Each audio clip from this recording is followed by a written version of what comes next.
Hope you guys enjoyed that B-roll, because I know I did. What's going on? Welcome back to the channel. My name is Pr0duct, and today in this video we have a custom keyboard that I built, my first time ever soldering and my first time ever building a keyboard from scratch, which includes the PCB, the case, the plate, the switches, the keycaps, and the stabilizers. More or less, it was more intimidating, but I finally got over my fear and use a soldering iron to what it does best. It was a lot of fun that I had, and I kind of wanted to record my journey and show it to you guys as well, and show you that, you know, it's not that scary to build a keyboard, and it's a lot of fun actually, especially if you want to make it your new hobby. So the kit that we're using in this video is called the Practice 65 V2 keyboard kit. This is sold by Canon Keys. Unfortunately, it is sold out now, but they have a button that says notify me, which you can apply, or you can sign up with your email, and as soon as they come back in stock, you get a notification and you can buy it from there.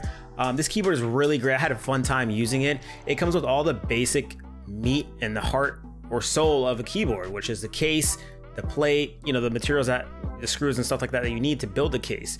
Unfortunately, you have to source the switches, the keycaps, and the stabilizers yourself, but that's pretty easy considering there's a ton of different vendors online that you can choose from. I personally got my stuff from AliExpress or Alibaba. This is super cheap. I think I spent less than maybe $20–25, all things considered, to get switches and keycaps. So that's definitely a way to go if you want to do that route, or if you want to go more expensive and buy some GMKs or something like that for this keyboard. As for the kit itself and the materials that come with it, they are very high quality. The PCB itself is very nice, and the case, it's an open case design. It's very nice, and it's pretty durable, honestly. The PCB does support RGB underglow and RGB per key, which is super cool. That's something that you'll probably have to download a software for in order to use it, but it's not that difficult to do. It's pretty straightforward. And like I mentioned, it does, this kit does come with the PCB and the case itself, but you will have to supply your own switches, keycaps, and stabilizers in order to build the entire thing. On the website, they do mention what kind of stabilizer sizes you need, which is pretty cool. And also, don't forget that this is a 65% keyboard. So if you're thinking of something bigger or want something bigger or smaller, this ain't it, chief. You're gonna have to go somewhere else, but 65% is really good. It's what I use for gaming. It's, I think, the perfect size, honestly.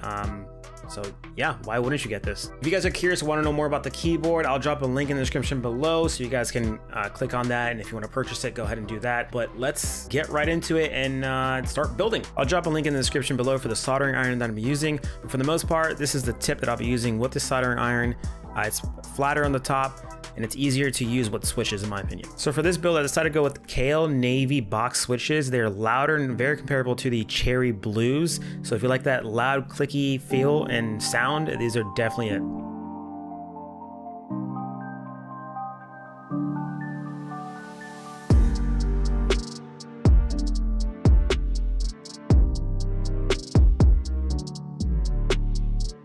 And this was supposed to be a flawless run, but I f***ed up. I forgot to put the stabilizers on before I started to solder, and there's just no way for me to get them in there. So I had to buy a solder sucker off Amazon, wait about a week for it to get here, and then start removing the solder and doing the whole thing over again. So just be sure when you start to solder that you have the stabilizers on your PCB before you do anything else. Otherwise, you're just gonna mess up the whole process, and it's gonna be a headache to do it all over again. So.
All right, now that we're done soldering, which was probably the most difficult part of assembling this whole thing, we're gonna just go ahead and assemble the actual keyboard itself.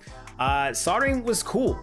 It was difficult because I've never done it before, especially in terms of soldering keyboards or switches itself, but I had a lot of fun and it was a learning process, and it was, I know this sounds kind of weird, but it was kind of therapeutic. I'm not gonna lie. I mean, if you've never done it before and you like to focus on something and try to get it right, soldering is one of those things that, you know, it's kind of overlooked, I feel like, and it's in a nerdy way, it's fun, okay? It's fun. So let's get to assembling.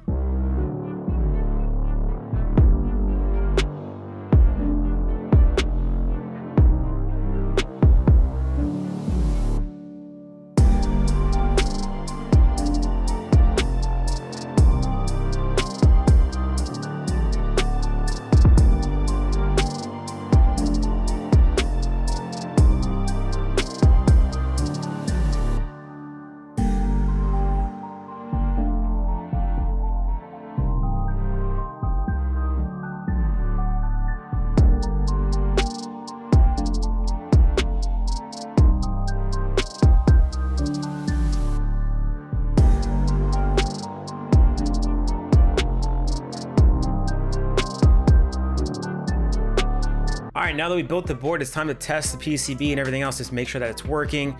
I did test the board beforehand, but things can still go wrong even after you solder, so it's good to test it out. And if you have to desolder, you might as well do that now before you put on the keycaps. So there's a website called Keyboard Tester, which is pretty cool, and that's what I use to test my keyboard, and probably in the future I'm going to use this as well too. So what you do is go to the website, keyboardtester.com, launch the tester, and it'll bring up this pop-up here where you can actually just go ahead and type away, and it will just make sure everything's in working order and give you some feedback. So that's really cool.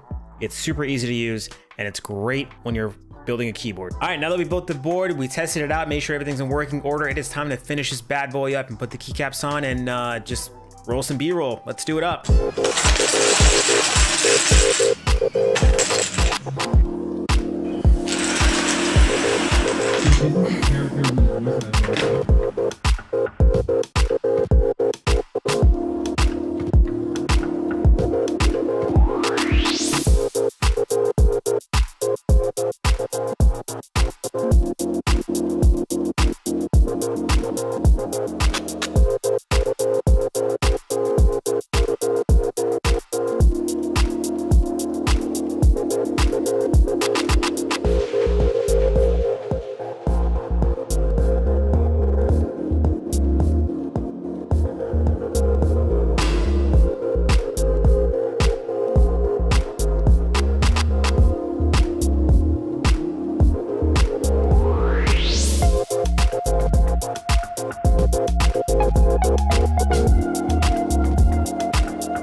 So there it is, my first keyboard build ever. I'm super happy how this turned out. Everything from the switches, the board, the keycaps itself, everything looks super clean. And honestly, I don't think I could have built a better board with the budget and another keyboard kit itself. Did you guys really think I was gonna forget the sound test? I mean, like, this is a keyboard video. How wouldn't you have a sound test?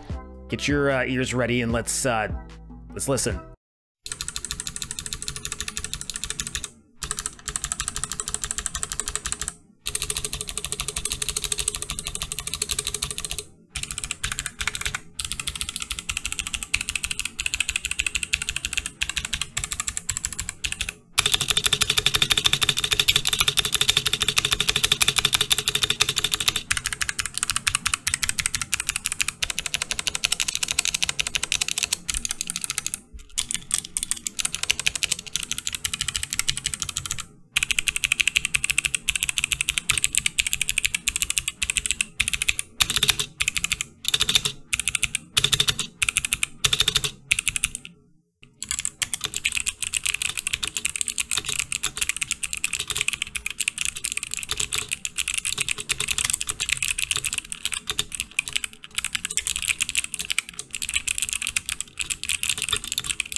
that's it for today's build. Thank you guys so much for sticking around. Hope you enjoyed the video. Big shout out to Canon Keys for making such an awesome keyboard kit for beginners and people who want to get into the hobby like myself. I cannot wait to start using this again, and I cannot wait to start building more keyboards and putting out more content for you guys. If you guys don't already, hit that follow button, subscribe if you like the video. We have a ton more content coming out soon, and just be part of the journey, be part of the growth, be part of the community. Let's go.